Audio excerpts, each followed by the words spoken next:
আলাইকুম মেঘনা news TV 24 এর সাথে আছি আমি শারমিন আক্তার। বিস্তারিত থাকছে মাহবুবের ভিডিওতে। এবং উনি যে ব্যাংকের বিজনেসের যে ক্রেডিট কার্ড এবং চেক বই আমি কিছুই পাই না, এগুলো ওরা ওদের কাছেই আছে। ওই ম্যানেজারের কাছে আছে। ম্যানেজার আছে কোথায়? সানি সানি এখন কোথায় আছে? এখন কোথায় আছে জানি না, কিন্তু আমাদের নাম্বার ধরে না, আমাদেরকে ব্লক লিস্ট করে দিয়েছে। সানি হ্যাঁ, সানি। ব্যাংকের ক্যাশটা কত কেমন কি আছে? ব্যাংকের ক্যাশটা এটা হচ্ছে ব্যাংকের, উনি বিজনেস করে, উনি লেনদেন প্রতিদিন লেনদেন করতে হয় ব্যাংকে, সেটা আমি জানি না, সেটা আমার হাজবেন্ড জানে। বলছেন উনি ক্রেডিট কার্ড এবং আচ্ছা, আপনি বাসা থেকে মাল গতকালকে তো আপনারা মাল নিয়ে আসছেন।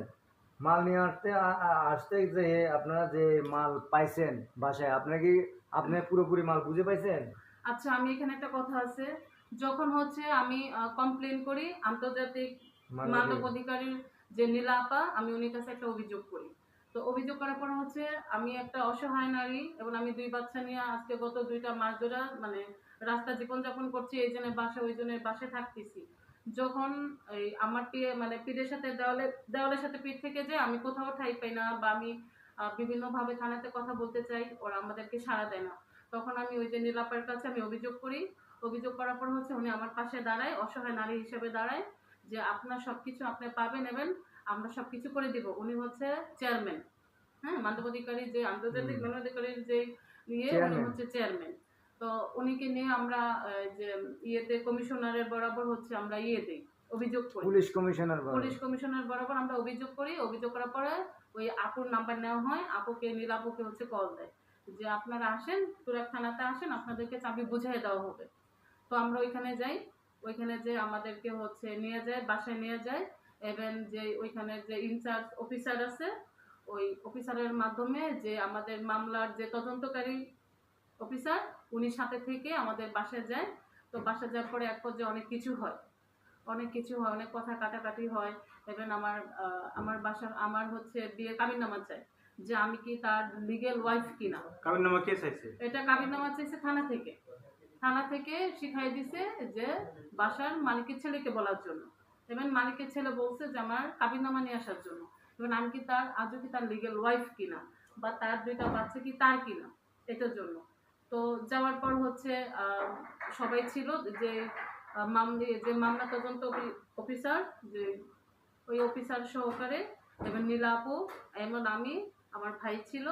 আমি আলমারি খুলে হচ্ছে আমার যে ভাইদেরকে সাথে নিয়ে যাই, নিয়ে বলি, ওরা মানে প্রথমে ঢুকাতে চায় না। পুলিশের লোক ছিল না? হ্যাঁ, আমাদের সাথে না পুলিশের লোকও ছিল, এবং আমাদের সাংবাদিক ভাইদেরকে এক পর্যায়ে মানে ঢুকতে দেওয়া হবে না, শুধু বলছে যে ভাড়া ছিল উনি ওয়াইফ থাকবে, কেউ যাবে না।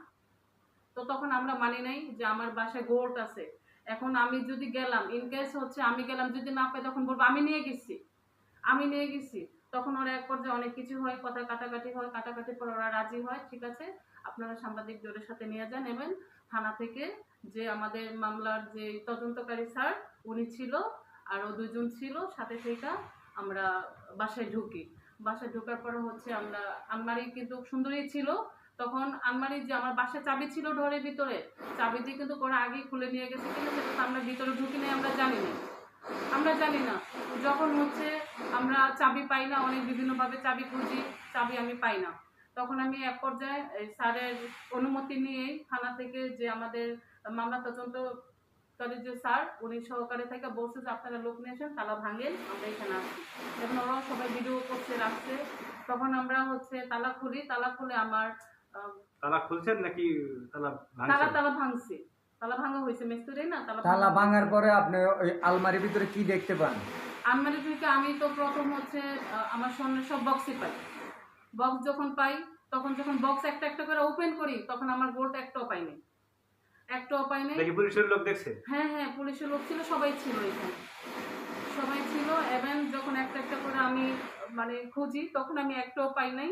এবং আমার যে সীতাহার ছিল, সীতাহারের বক্সটা ওরা নিয়ে গেছে, সীতাহার সহকারে নিয়ে গেছে। এবং আমার একটা 1.5 ভরির একটা চেন ছিল, ওই চেনের বক্সটাও পাই নাই। আর বাকি যে গোল্ডগুলাই, ওগুলো সব নিয়ে গেছে, কিন্তু বক্সগুলো শুধু রেখে গেছে। এবং আমার এখানে 7 লাখ টাকা ছিল, যেখানে টাকা রাখা হয়েছে ওই ডয়ারটা ভাঙা ছিল, খুব মানে বাজেভাবে তারা ভাঙে নিয়ে গেছে টাকা, কিন্তু ওই টাকাটাও পাই নাই। আর বাকি যে ল্যাপটপটা ছিল ওইটা পাইছি, বাসা যেটা ছিল প্রিন্টার ওইটা পাইছি, আর আমার এমনি নর্মাল আমার বাচ্চারা কার্টুন দেখে এই 2টা ফোন পাইছি। আর যেগুলো দামি ফোন এগুলো আমি একটাও পাইনি। কি কি ফোন ছিল দামি? দামি ফোন ছিল আইফোন 64 ম্যাক্স ছিল, আর S24 আলট্রা ছিল, আর স্যামসাং একটা গ্যালাক্সি ছিল, ওইটা আমি পাইনি। মোট 3টা ফোন। জি মোট 3টা ফোন পান নাই? জি। পরবর্তীতে আপনাদের এই ঘরের যে মালামাল চুরি হয়েছে বা সরানো হয়েছে এগুলির জন্য আপনারা কাকে সন্দেহ করেন? এটা নিয়ে আমি সন্দেহ তো অবশ্যই করব। এটা 7 শতক হচ্ছে আমি মানে উপস্থিত না থাকার কারণে ওরা বাসায় তদন্তের জন্য 2বার আসে। কে আসে তদন্ত সেটা? পর্যন্তের জন্য 7 শতক আসে, যে তারা সার্চ করার জন্য ঢুকছে।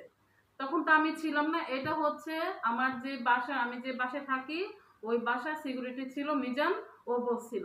এবং যে অ্যাপার্টমেন্টের যে ম্যানেজার উনি 1 সপ্তাহ আগে কথা বলছি, তখন বলছে যে দেখেন আমরা ছিলাম না, আমি ছিলাম না, হ্যাঁ 2বার ওরা ঢুকছে, সার্চ করার জন্য ঢুকছিল। এখন সার্চ করার জন্য কি ওরা ঢুকছে না আমার সার্চের নাম করে আমার গোল্ড নিয়ে গেছে? আমি এটা সরকারের কাছে আবেদন, আমার 2টা বাচ্চা, আমার টাকা এবং আমার 22 ভরি গহনা, এগুলো আমি আমার সব জিনিস আমি ফেরত চাই। অপরাধ একজন করছে, অপরাধ আমি করি না, আমার বাচ্চা করে নাই। এখন আমি আপনাদের কাছে একটাই